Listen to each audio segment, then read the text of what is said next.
Hey everyone, how you all doing? My name is OhMaArceus and I'm doing a guest narration for Blake today. Now, this is a UU match. I forget who it was against, so I apologize. It was in the file name, but I just don't remember. It's a reasonably long match, so it's been sped up, and for that reason it might be a bit hard to keep up with the narration, but whatever, I'm going to do my best. So there's the team preview. Have a quick look at it because I'm not going to explain it because I think I'm running out of time. But it's a pretty good battle, so stick around for it. It really is quite an awesome battle. So, opponent's going to lead with Flygon. Blake's going to lead with Ambipom because that's what you do with Ambipom. He's just going to go for the fake out first turn because there's really no reason not to.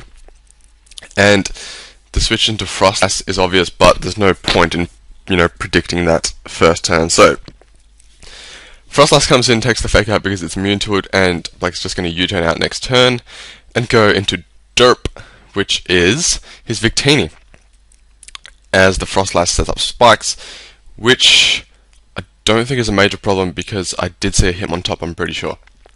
So Blake's going to predict the switch into Melodic and go for the Fusion Bolt, which is not a pretty bad play because if the Frostlass had stayed in, it would have taken a hell of a lot from it. But the thing is, he gets a crit on the Melodic. So he's just going to go for another Fusion Bolt, not wanting to, over-predict. I'm pretty sure he's scarfed. So the opponent is going to switch into Flygon to take it because Flygon's part ground and is immune to it. And now he's going to switch right into Registeel as the Flygon U-turns, which, in my opinion, was a risky play because the Flygon could have gone for Earthquake, which would have taken out Victini and would have done a hell of a lot to Registeel. So works out for him that he actually went for U-turn, goes back into Frostlass, probably wanting to set up a little bit more. But the Frostlass for Taunt, as Blake predicts that and goes for the Iron Head, which is an awesome play. It does just enough for it to be a 2-hit KO.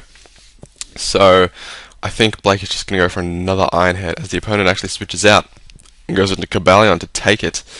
And Cobalion takes it like a champ. But my bad, Blake switches out into his Crocodile, which is an awesome double switch little thingo. Switch prediction. And he's probably just going to go for the Earthquake, and Flygon's going to take that because of Levitate. He couldn't have predicted that and gone for Crunch because in the case the Cobalion stayed in, it would have gotten a justified boost, which is not good. So he's going to have to switch back into Registeel as the Flygon goes for U-turn again. I'm a bit worried that if he keeps switching in Registeel every time he sees the Flygon, then the opponent's going to catch on and start going for Earthquake and stuff. So might have to be careful with the Registeel switches on Flygon, but for the moment, whoa. Okay, so the opponent goes into Raikou and then immediately double switches into Xatu, predicting Rocks or maybe Thunder Wave or something like that.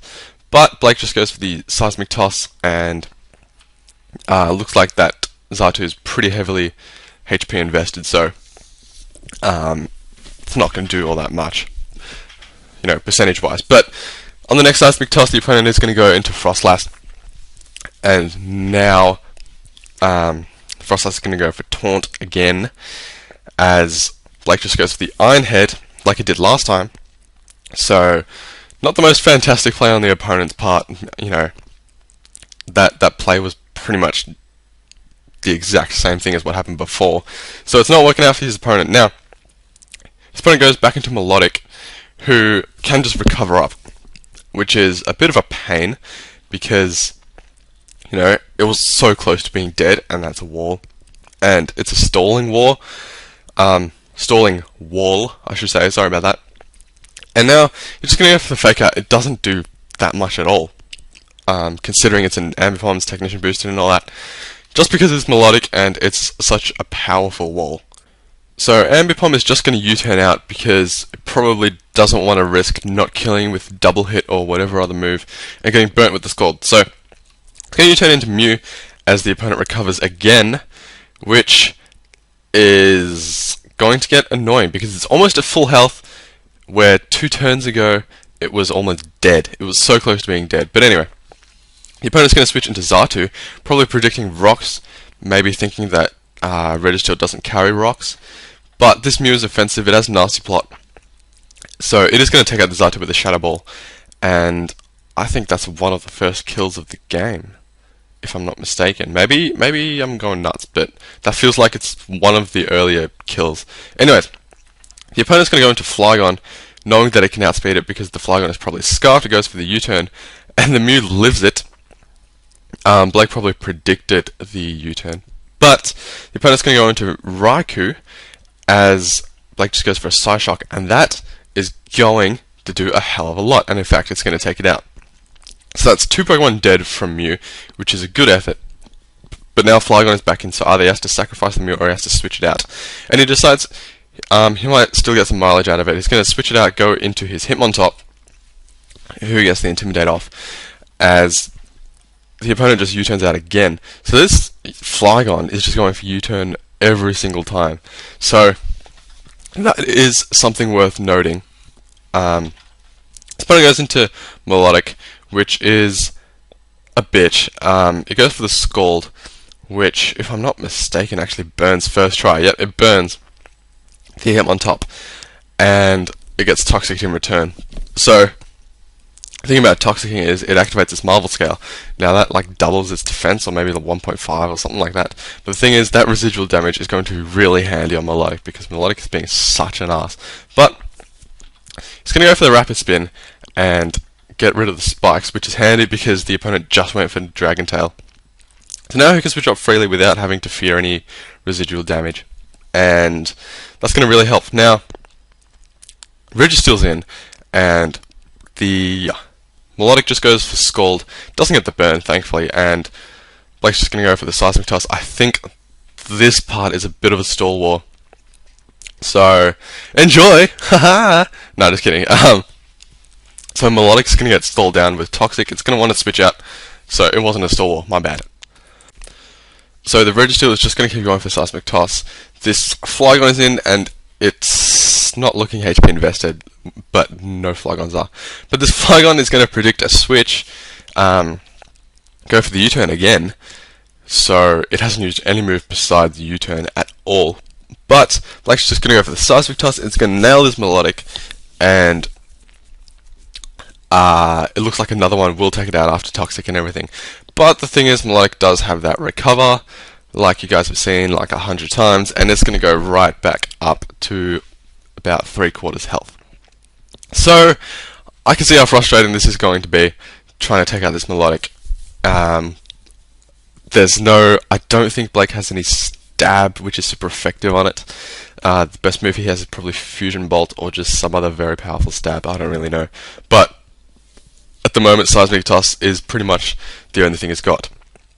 So the Melodic's down very, very low now, and I'm pretty sure at this point the opponent just sacks it. Yeah, it goes for Scald over the recover. For what reason, I'm not sure. Maybe it was sick of stalling. Maybe he realized the stall wasn't getting anywhere because the Registeel just wasn't dying. But I don't know. So the Melodic is dead, which means that Blake's going to have a much easier time getting around the rest of his guys. So he goes into Flygon now, and he goes for U-turn again. So seems like this Flygon is just, I think the opponent is either over-predicting a lot or just not wanting to lock itself into Earthquake. So don't know what's going on there, but it's only Flygon and Cobalion left. Now, Cobalion can be an issue because at this point the Cobalion can either set up a sub or Swords Dance, and if the Registeel switches out, then it's going to be a problem. So he decides to stay in and just go for a Seismic Toss. It actually breaks the sub first try. So I don't know what Cobalion's max HP is. Probably not 404. But anyway, the Cobalion takes it out with a close combat, and that is the end of Registeel, which has done a phenomenal job this battle. So now he's going to go back into his Crocodile and threaten this thing out with an Earthquake. And he does have to go for Earthquake just because the Cobalion does have Justified. So he goes into Flygon, and now he's going to be forced to switch out into his Hitmontop to take the U-turn, which he's probably going to go for because he's just been going for U-turn over and over. But this time he goes for the Earthquake. A little bit too late in the game to be going for Earthquake, to be totally honest with you. Because, you know, there's so little you can do with Earthquake at this stage in the game.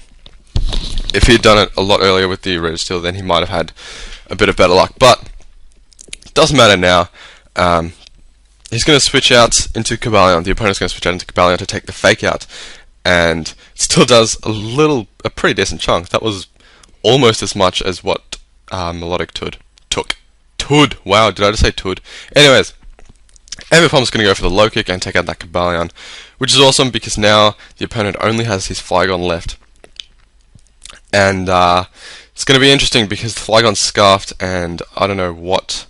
I don't remember what Blake ends up doing about the scarf Flygon, but he's going to sack Mew to get a free switch into something, and that something is Crocodile, which I guess can take an Earthquake and just take it out with a Crunch or something.